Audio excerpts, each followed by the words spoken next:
My brother offered to photograph my wedding as his gift. I thought it was sweet until I saw the pictures. He'd edited every photo to make me look grotesque, then posted them online to humiliate me. He forgot one thing. My job is to manage online reputations, and I was about to ruin his career forever. This is where the story truly begins, and you won't want to miss what happens. Make sure you're subscribed to see it through to the end. We're always curious. Where in the world are you all watching from today? Let us know in the comments. The honeymoon was over. Not just literally, Ethan and I had returned from 2 blissful weeks in Italy, but emotionally. I was sitting on our new sofa, wrapped in a plush blanket, shivering despite the heating being on. The post-wedding glow had been replaced by a deep, hollow exhaustion. I'd been fighting a nasty flu for 3 days, the kind that makes your bones ache and your skin feel too tight. Ethan was in the kitchen, making me another cup of lemon and ginger tea, his quiet humming the only sound in the apartment. My phone, resting on my lap, buzzed with a notification. It was an email from my cousin, titled, Daphne, you need to see this. My fingers felt thick and clumsy as I opened it. The email was short. I don't know what's going on with Marcus, but he just posted this. I am so sorry. A link was included. I clicked it. My stomach plummeted. It led to my brother's professional photography blog. The landing page was a stunning black-and-white shot of Ethan and his groomsmen, all laughing, looking like models in a magazine. But that wasn't the problem. The problem was the main post. The title was capturing all kinds of beauty, the wedding of Daphne and Ethan. I scrolled down. The first picture was of me, or rather, a cruel caricature of me. My skin, which had been clear and bright on my wedding day, was now a mottled, sickly yellow. He digitally exaggerated every tiny pore, added blemishes that weren't there, and subtly warped the shape of my eyes to make them look uneven and close-set. He'd even edited my teeth, giving them a faint, grayish tint. I felt the blood drain from my face. "Ethan," I whispered. He appeared in the doorway, a steaming mug in his hand. "Here you go, honey. Still feeling?" He saw my expression, and his smile vanished. He put the mug down and was by my side in an instant. "Daphne, what is it? You're as white as a sheet." I couldn't speak. I just held up the phone. He took it, his brow furrowed in confusion. I watched his face as he scrolled. I saw the exact moment his confusion curdled into disbelief, and then into a cold, quiet rage I had never seen in him before. "What is this?" he said, his voice dangerously low. I scrolled with him. Every single photo of me was the same. In the father-daughter dance, my dad looked distinguished. I looked jaundiced and warped, my arms digitally thickened to look strange and lumpy. In the group shots, every bridesmaid was luminous. I was a grotesque focal point, my smile twisted into a grimace. He had even photoshopped Stephanie, his new girlfriend, to look absolutely perfect, practically glowing, standing next to a distorted version of me. The blog post itself was worse. Marcus had written captions.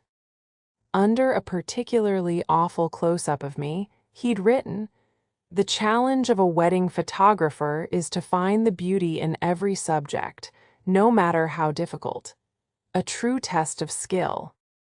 Under a photo of him and Stephanie, he'd written, "So grateful to have my beautiful muse, Stephanie, by my side for this challenging family event." He hadn't just made me look bad. He had used his professional platform to publicly, systematically humiliate me. The comments section was already filling up. Some were from strangers, praising his honesty and skill in difficult lighting. Others were from distant relatives, confused. Is Daphne okay? She looks unwell. And then the one that broke me. A comment from someone I knew from college. Wow, Daphne, marriage hasn't been kind, has it?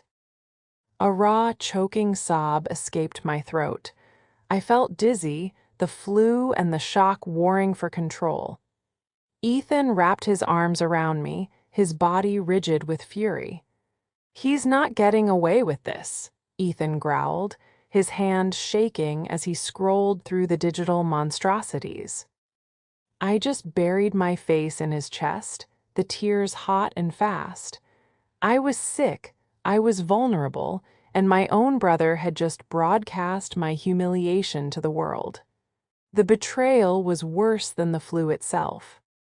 The next 24 hours were a blur of sickness and shame. I couldn't sleep. Every time I closed my eyes, I saw those distorted images of myself, my smile warped into something ugly. I felt disgusting, exposed. My wedding day, which had been so full of joy and light, now felt like a fraud, a setup for a public shaming. Ethan was my rock. He fielded the dozens of calls and texts from confused, outraged friends and family. He was a wall of protective anger, his voice curt and final. Daphne is unwell and isn't speaking to anyone right now. Yes, we've seen the post. No, we have no explanation for Marcus's disgusting behavior. We are handling it. He unplugged our home internet. He took my phone and put it in a drawer. You don't need to see this, he said firmly. You need to rest. We'll deal with Marcus when you're strong again. But I couldn't rest. The fever had broken, but the emotional chill remained. On the third day, my phone, now back in my possession, rang. The screen flashed, Marcus. My heart hammered against my ribs. Ethan saw my face and took the phone from my hand, his thumb hovering over the decline button. No, I said, my voice hoarse. Put it on speaker. I want to hear this. He nodded, his eyes dark. He answered and set the phone on the coffee table. Daphne, you're finally picking up, Marcus's voice boomed, entirely too cheerful. There was no apology, no concern. I've been calling. Did you see the blog? It's getting incredible traffic. My engagement is through the roof. I was speechless. I looked at Ethan, who seemed to be vibrating with suppressed rage. What did you do, Marcus? Ethan's voice was like ice. There was a pause. What do you mean? I did my job. I gave you a set of artistic, realistic photos. A gift, remember? You should see the DMs I'm getting. A lot of people are praising my brave and unflinching style. It's very avant-garde. Avant-garde? I finally found my voice, though it cracked. You made me look like a monster, Marcus. You added blemishes. You warped my face. Why? Why would you do that? I heard him sigh, a long, put-upon sound that I'd known my whole life. It was the sound that always came before he dismissed my feelings. Daph, don't be so sensitive. It's art. It's realism. I'm sorry you don't like my style, but as the artist, I have to be true to my vision. I was capturing the raw reality of the day. The raw reality? Ethan cut in. Everyone else looks like a supermodel, especially your girlfriend. The only raw reality you captured was your own cruelty. Look, I can't help it if Stephanie is just naturally photogenic, Marcus snapped, his cheerfulness finally slipping. I'm a professional, Ethan. This is how I see things. I can't Photoshop reality just because my sister is insecure. Insecure? The word hit me like a slap. He had twisted his malice into my weakness. You posted them online, Marcus, I whispered, the tears returning. For everyone to see, my colleagues, my friends. It's my portfolio, he said, his voice rising in irritation. It's how I get business. This is good for my brand. You should be happy for my success. Now, I have to go. Stephanie and I are scouting a high-end venue. I'll send you the full gallery link when I have time. Maybe you'll find a few you like in there. The line clicked dead. I stared at the phone. The man who had held my hand when I broke my arm, the brother I'd adored, was gone. In his place was a stranger, one who would humiliate me for engagement. Ethan was pacing, muttering under his breath. I'm going to call a lawyer. I'm going to sue him for defamation, slander. I shook my head, a slow, cold clarity cutting through the fever fog. The sickness was receding, and in its place, something else was hardening. No, I said. Don't call a lawyer, not yet. Ethan stopped pacing. Daphne, we can't let him. He called it his brand, didn't he? I said, my voice quiet. I looked up at Ethan, and for the first time in days, I felt a spark. He said this is good for his brand. He thinks he's an artist, a professional. I picked up my laptop and opened it. My fingers, no longer clumsy, flew over the keys. What are you doing? Ethan asked. My job, I replied. I'm a senior brand strategist, Ethan. I manage online reputations for multi-million-dollar companies. I handle digital crises. Marcus thinks his brand is his portfolio. He's wrong. I kept typing, my mind racing. Marcus wasn't just a cruel brother. He was a business, and he had just made a very, very public mistake. He had forgotten one crucial thing. He had forgotten what I do for a living. Growing up, Marcus had always been the golden child. He was 3 years older, charming and talented. Our parents had poured resources into his passion for photography, buying him his first expensive camera when he was 16, paying for workshops, and bragging to everyone about their artist son. I was the practical one, quiet, studious, and overlooked. I'd worked part-time jobs to pay for my own textbooks, got a scholarship, and clawed my way up the corporate ladder in a field our parents barely understood. She does something with computers, my mom would say vaguely. I had always been Marcus's biggest cheerleader. I helped him build his first website. I wrote the copy for his brochures. When he was struggling to get clients, I used my meager saving to hire him for a branding shoot for my first ever startup job, a shoot I didn't need, just so he could have a corporate client in his portfolio. I celebrated his successes harder than my own, desperate for his approval, for that bright, charming smile to be aimed at me with genuine pride. When he'd offered to photograph my wedding, I'd wept with gratitude. It's my gift to you and Ethan, Daph, he'd said, hugging me tightly. Only the best for my little sister. It felt like the culmination of all those years, a sign that he finally saw me, that he was proud of me. That illusion was now shattered. This betrayal wasn't impulsive. It was calculated. And I knew, with a certainty that chilled my bones, that it wasn't his idea alone. The real antagonist, the influence, was Stephanie. Marcus had met Stephanie about 6 months ago. She owned a small, overpriced boutique that seemed to be perpetually empty. She called herself a stylist and a brand consultant, but from what I could tell, her main occupation was spending her family's money and cultivating an air of bored superiority. She was beautiful, I couldn't deny that, but in a sharp, cold way. From the moment she met me, she'd treated me with a bizarre, simmering disdain. I remembered our first meeting clearly. Marcus had brought her to a Sunday brunch. I'd worn a simple sundress. Stephanie had looked me up and down, her lip curling slightly, and said, "Oh, Marcus, your sister is so quaint. It's brave to be that casual." Throughout my wedding planning, she'd been a constant negative presence. When I showed her my dress, she'd sighed and said, "That silhouette is very traditional. Are you sure you can pull it off?" She, Dee, insisted on being in the bridal party suite as we got ready, just to help, but had spent the entire time taking pouty selfies and criticizing the makeup artist. And now, looking at the blog post again, I saw her influence everywhere. The avant-garde and raw reality language, that was pure Stephanie. It was her brand of pretentious nonsense.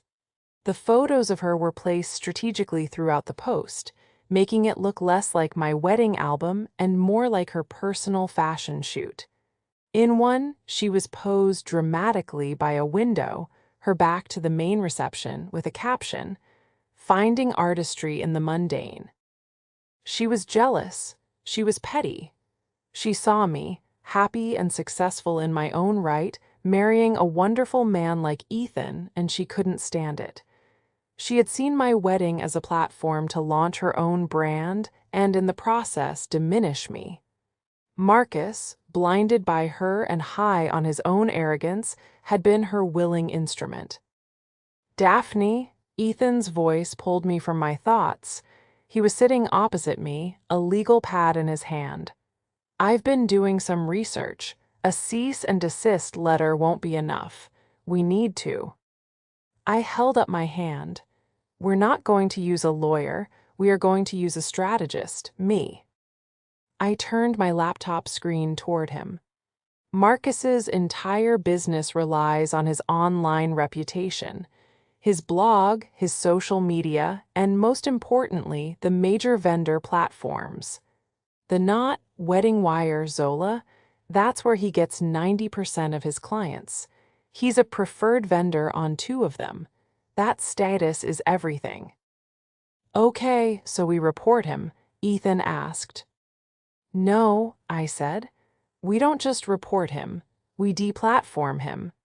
A simple complaint will get lost in their customer service queue. We need to build an ironclad, public case that they cannot ignore.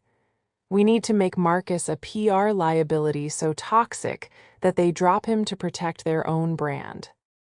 I opened a new folder on my desktop and named it Project Payback.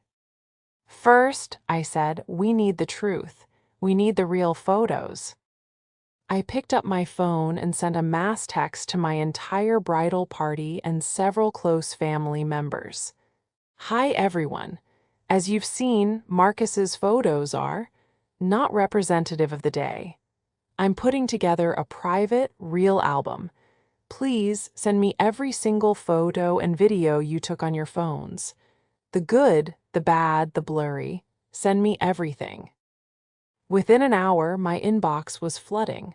Hundreds of photos. Me laughing with my bridesmaids, my skin glowing.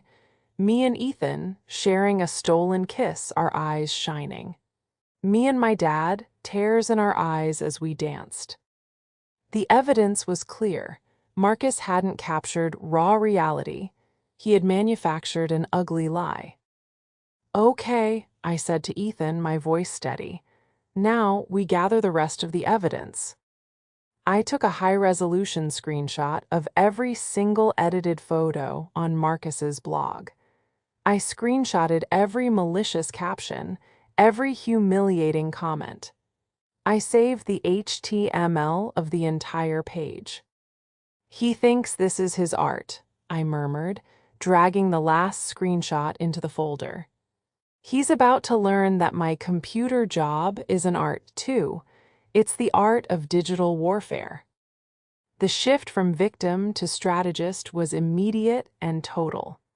The fog of my illness and the sting of betrayal were replaced by the cold, sharp focus I normally reserved for a client in crisis. My brother had started a fire online. I was about to control the narrative. My first step was to create a new, professional-looking blog on a neutral platform.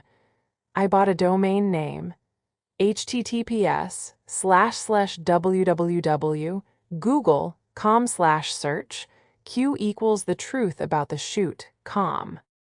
This is where we'll host the evidence, I explained to Ethan, who is now my dedicated research assistant. We can't just post angrily on Facebook. This has to be calm, methodical, and devastatingly professional. It has to look like a legal filing, not a family spat. For 2 days, we worked. I set up the site with a clean, minimalist design. The centerpiece was a compare and contrast gallery. On the left, I uploaded the beautiful, candid photos from my guests' phones. On the right, I placed Marcus's maliciously edited, professional shots of the same moments. The side-by-side comparison was damning. Guest photo, me smiling at Ethan, natural happy. Marcus's photo, the same moment. My skin was yellow, my eyes uneven, my smile twisted. Guest photo, me dancing with my father. Marcus's photo. My arms were digitally bloated, my dress warped to look ill-fitting. Guest photo, me, Ethan, and our bridal party laughing. Marcus's photo, everyone else was perfect. I was the single grotesque element. Beneath the gallery, I wrote a narrative. I didn't use emotional language. I used the language of a brand audit. An analysis of professional misconduct, the title read. I detailed the agreement. The photographer, Marcus last name, offered his professional services as a wedding gift. I detailed the breach of contract, even a verbal one. The delivered product was found to be intentionally and maliciously altered to misrepresent the subject, the photographer's sister, in a grotesque and humiliating manner. I embedded the screenshots of his blog, his captions, and the public comments. I highlighted his own words, true to my vision, raw reality, and challenging subject. Then came the masterstroke. Marcus isn't just a bad photographer, I told Ethan. He's a bad businessman, and if he's willing to do this to his own sister, what is he doing to his paying clients? This wasn't just about me anymore. This was about protecting others. I spent the next day digging. I put my SEO, search engine optimization, skills to work, not to promote, but to find. I searched for hidden reviews, for forum posts, for any flicker of discontent linked to his business. At first, there was nothing. His public profiles were gleaming 5-star reviews. He's curating, I muttered. He's deleting negative feedback. So I dug deeper. I used advanced search queries to find cached versions of review pages, and I found one. A post on a local wedding forum from 6 months ago, right when he started dating Stephanie. The post was from a frantic bride. Help!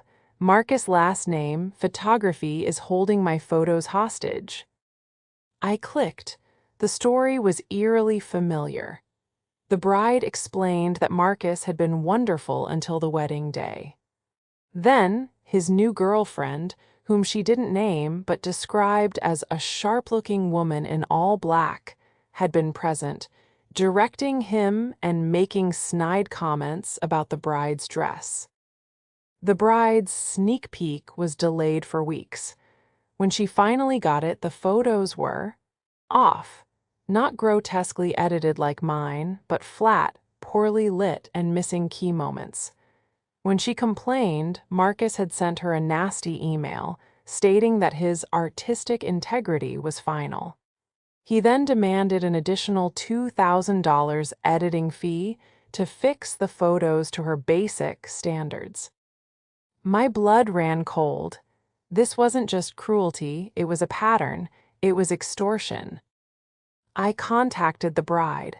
It took some convincing, but once I shared my story, she opened up. She sent me the emails.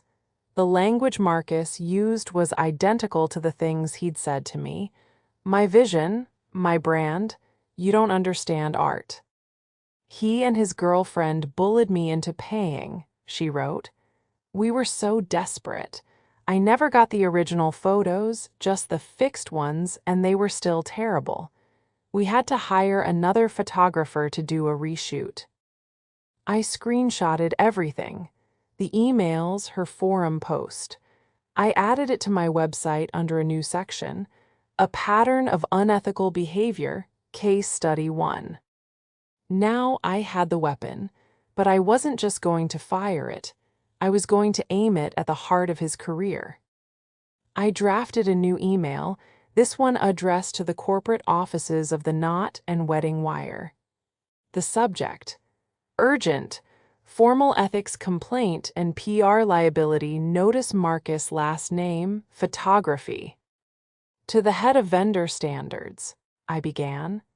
I am a senior brand strategist writing to you today about a preferred vendor on your platform who is engaging in malicious and fraudulent business practices that expose your brand to significant liability.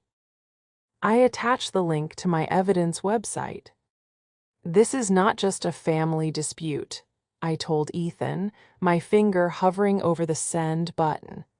This is a formal notification that their platform is actively promoting a predator. They'll have to act. It's not about my feelings anymore. It's about their bottom line. I hit send. The website was live, the emails were sent, the trap was set. Now we waited. It didn't take long. 2 days later, my phone rang. It was my mother. Her voice was trembling with a mix of confusion and anger. Daphne, what on earth have you done? Your brother is beside himself. He called me sobbing. He said you're trying to ruin him, something about a website. I had preemptively blocked Marcus on all platforms, but I knew he'd find a way to me. I just didn't expect him to hide behind our mother. Mom, I said, my voice calm and even, have you seen his blog post? He said it was art, Daphne, she stammered. He said you were being overly sensitive, and now you've done this horrible thing. Mom, I am going to send you a link to a different website.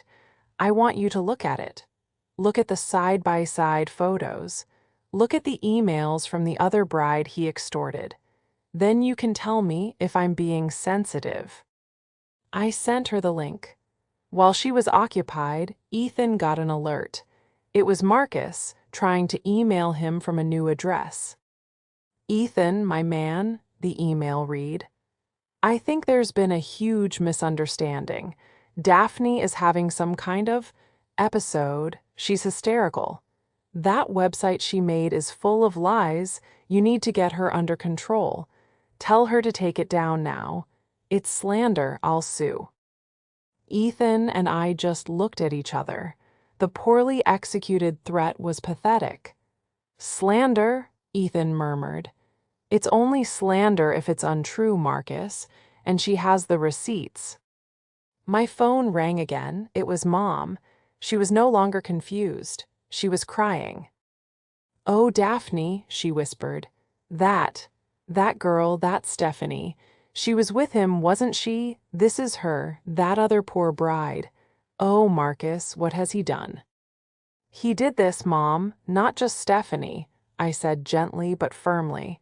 He's a grown man. He made his choice. The real confrontation came that evening. We heard a pounding on our apartment door. Not a knock, a full-fisted, frantic pounding.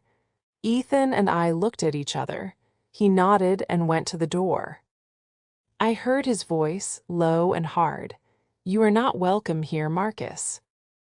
Get out of my way, Ethan. I need to talk to my sister. You're not coming in, not after what you did. Then a high, sharp voice cut through. He has a right to speak to his family, you Neanderthal. Move. Stephanie. I stood up and walked to the door. Ethan was blocking the hallway, his arm braced Aga. In's the doorframe. Marcus was standing behind him, his face blotchy and red, looking less like an artist and more like a petulant child. Beside him was Stephanie, dressed in a severe black outfit, her arms crossed, her face a mask of contempt.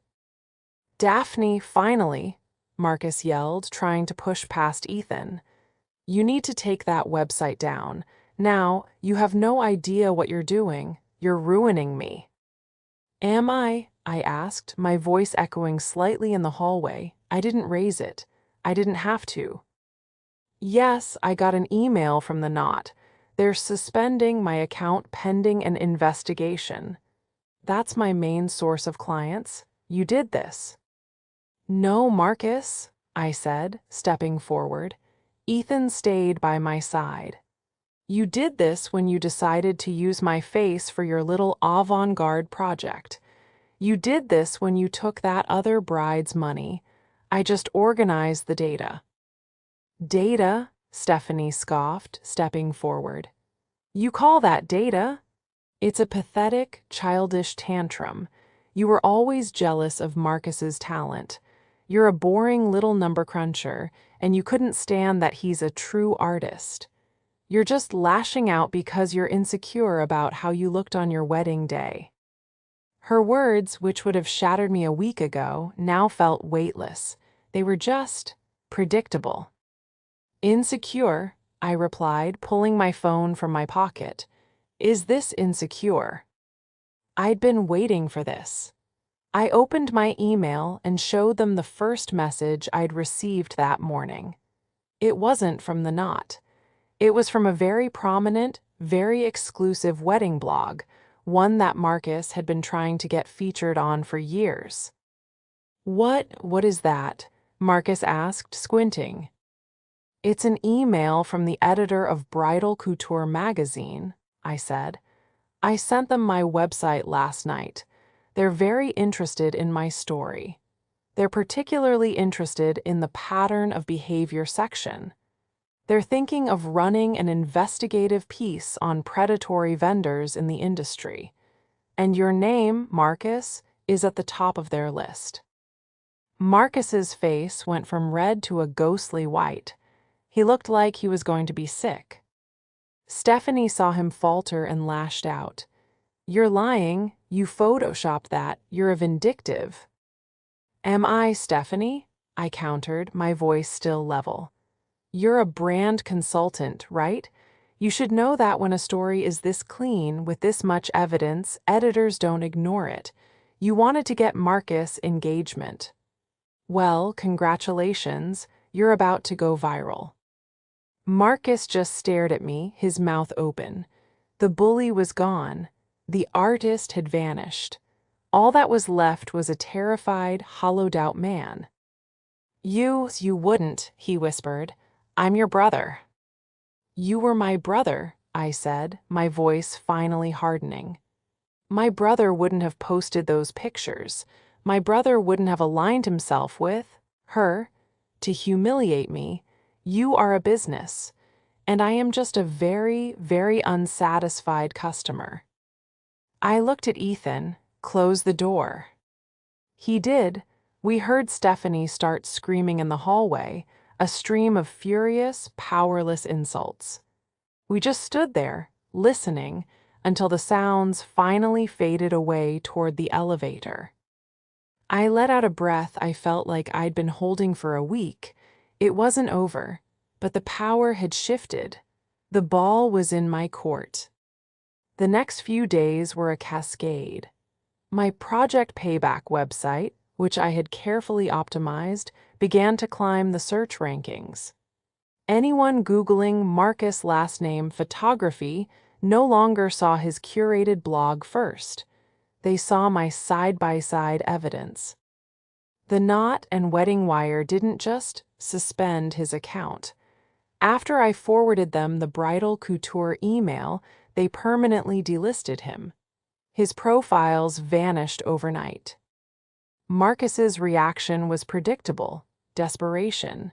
He and Stephanie launched a pathetic counterattack. They started a new Instagram account, The Truth About Daphne, trying to paint me as an unhinged, psycho sister.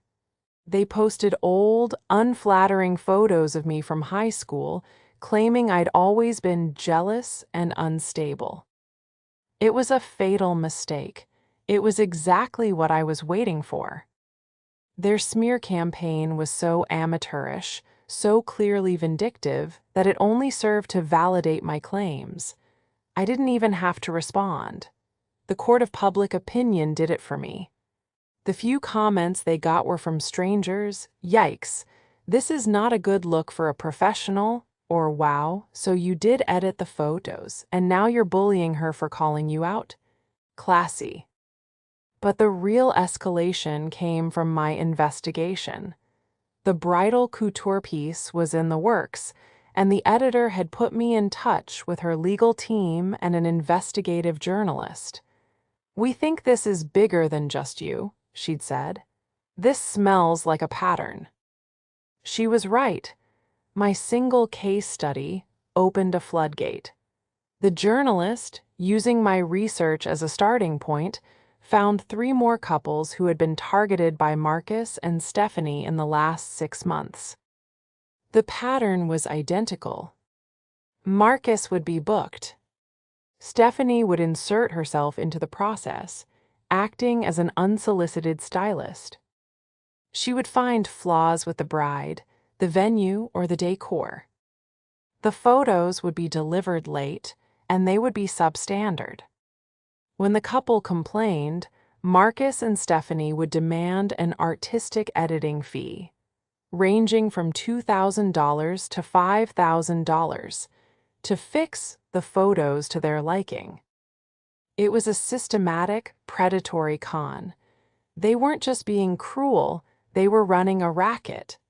They were targeting couples who were emotionally vulnerable, using their wedding memories as leverage. My case was the only one where they hadn't demanded money. They had done it for pure, malicious pleasure, which, in the eyes of the public, was even worse. The journalist compiled everything: the email threads from the 4 couples, the bank transfer receipts for the fees, and my own meticulously documented evidence. The second confrontation was not at my door. It was at our parents' house. My mother, horrified by the new revelations, had called an emergency family dinner. Marcus and Stephanie had apparently begged for the chance to explain themselves.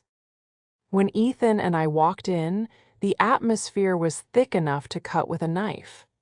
My father sat at the head of the table, his face like stone. My mother was nervously setting out plates.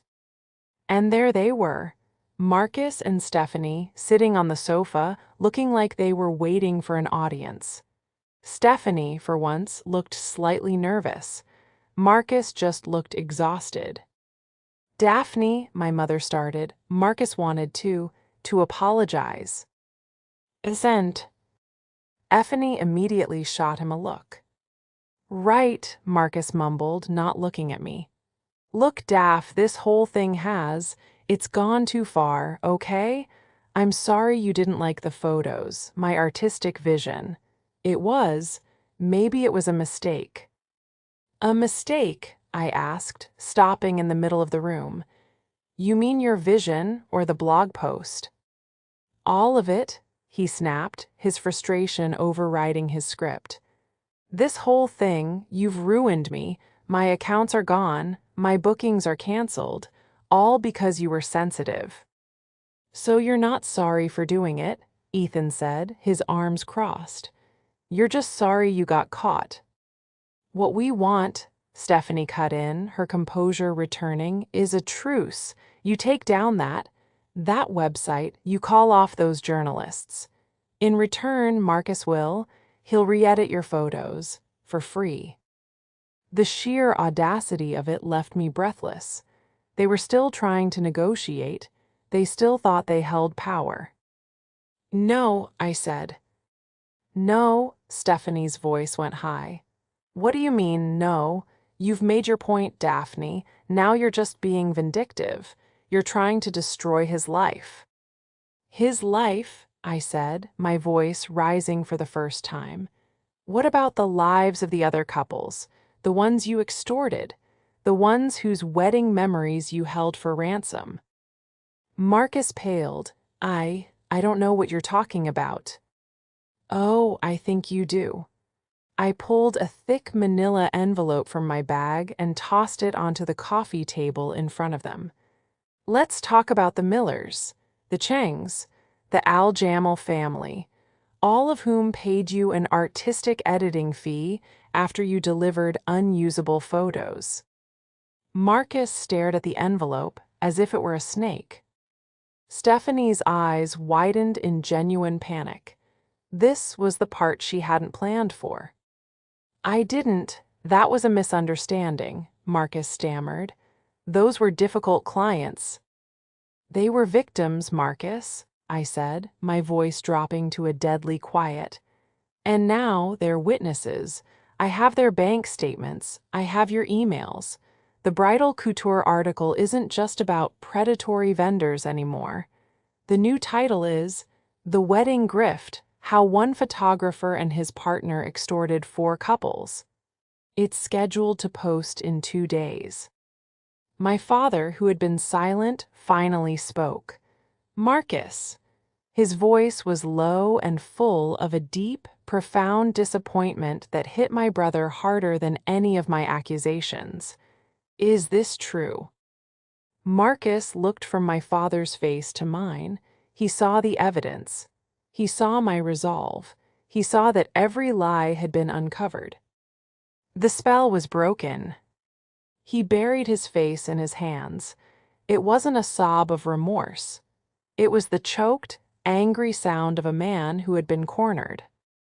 Stephanie, seeing her meal ticket and her muse crumbling, stood up.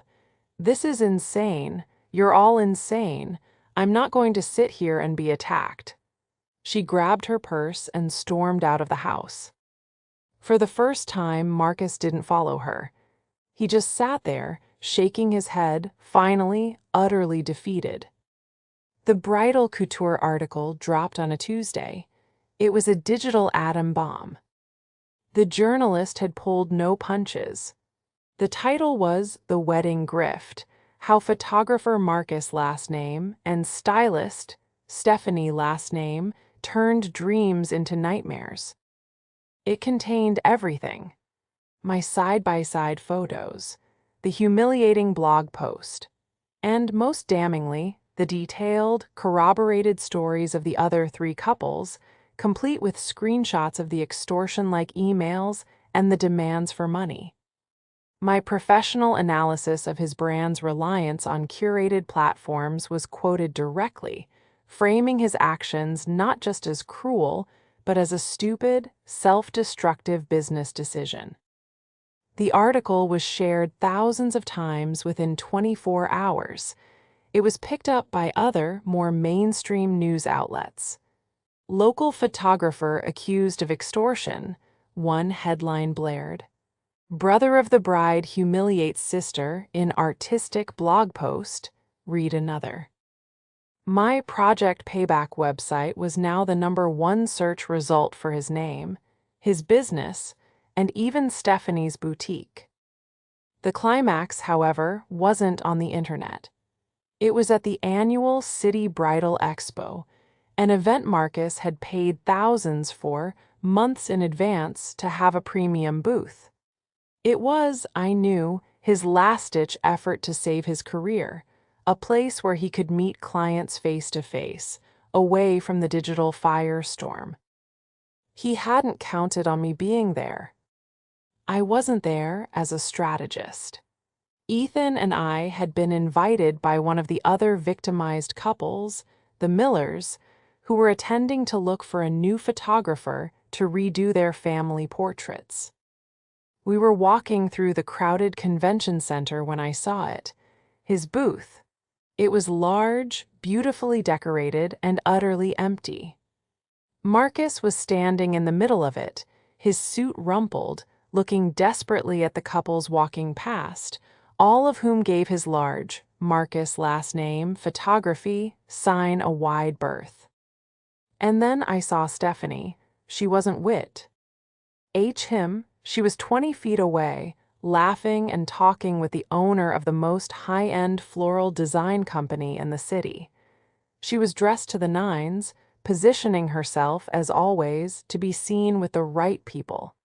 She saw me, her eyes flickered to Marcus's empty booth, and she gave me a tiny, contemptuous smirk.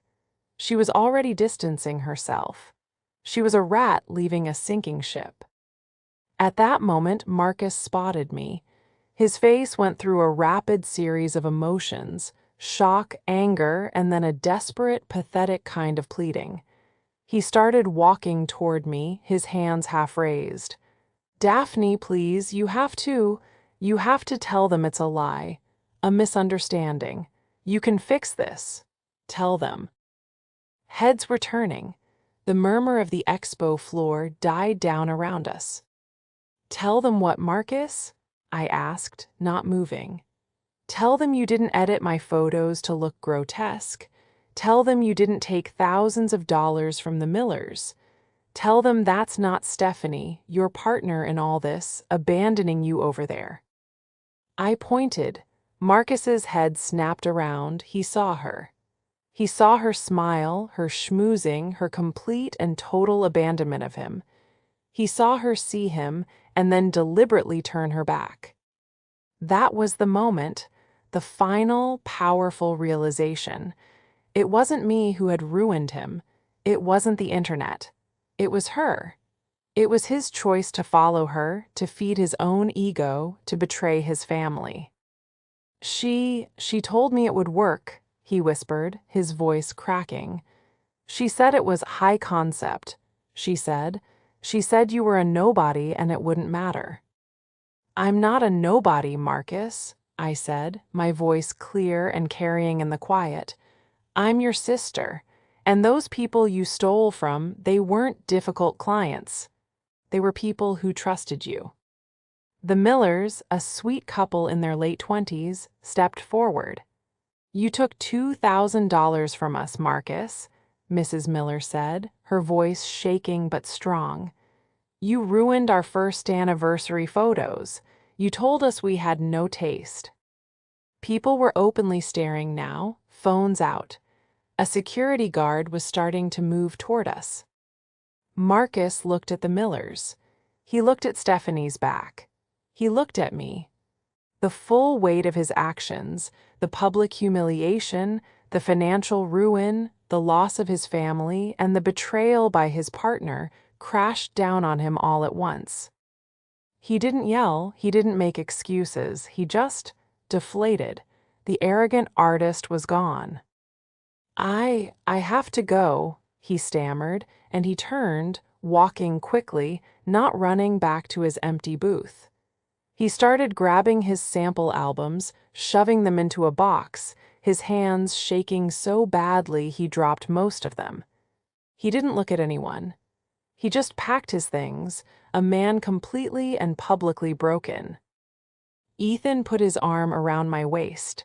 I didn't feel triumphant. I just felt done. It was over. As we turned to leave, I made eye contact with Stephanie one last time. Her smile was gone. Her face was ashen. The floral designer she'd been talking to was now staring at her, having clearly overheard. She, too, slowly turned her back on Stephanie. She was next, and she knew it. The downfall was total. Marcus declared bankruptcy within 2 months. The lawsuit, which the 4 couples, including us, filed as a class action, settled out of court. He had no money left, but the judgment was a public record, a permanent stain on his name. He lost his business, his condo, and the last of his reputation. I heard through my mother that he'd moved back into his old bedroom in their house. A 33-year-old man with nothing, not even his cameras, which he'd sold to pay the initial legal fees. Stephanie's demise was quieter but just as complete. Her boutique, already failing, closed its doors. The bridal couture article had made her toxic. No vendor would work with her. No client would hire her. Her family, embarrassed by the public scandal, reportedly cut her off. The last I heard, she had moved to a different state, her influencer career dead before it ever began. My parents were a different story. My father was stern and practical. He told me, "You did what was right, Daphne. It was hard, but it was just." My mother, however, struggled. She loved her son. It took months of therapy, both for her and for us as a family, to navigate the chasm. The healing wasn't linear. There were tearful phone calls and difficult silences. The resolution for me and Ethan, however, was beautiful. About 6 months after the expo, Ethan surprised me. He'd hired the photographer who had shot the Millers' new portraits.